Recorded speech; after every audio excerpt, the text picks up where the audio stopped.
देखो भाई, लाइफ में दो चीजें तो पक्की है, सूरज का डूबना और हर साल टैक्स भरना। अब हर सुबह सनराइज होता है तो सनसेट तो होगा ही होगा।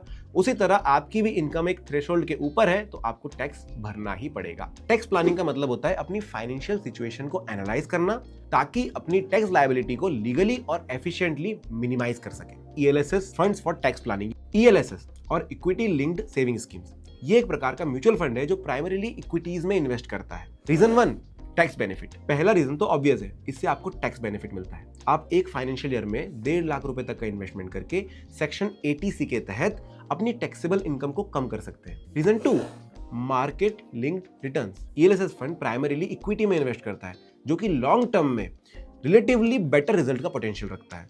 अगर आप बाकी फिक्स्ड रिटर्न्स वाले इंस्ट्रूमेंट से कंपेयर करेंगे तो इसके रिटर्न्स बेटर आपको मिल सकते हैं। Reason 3, shortest lock in period. हर टैक्स सेविंग इन्वेस्टमेंट ऑप्शन में लॉक इन पीरियड होता है। For example, tax saving fixed deposit 5 साल का मिनिमम लॉक इन होता है, पीपीएफ का 15 साल का लॉक इन होता है और एनपीएस में 60 की एज तक आपके पैसे लॉक हो जाते हैं। लेकिन ईएलएसएस आपको सिर्फ 3 साल का लॉक इन पीरियड देता है, जो कि बाकी टैक्स सेविंग ऑप्शन से बिल्कुल कम है। Reason 4, disciplined investing.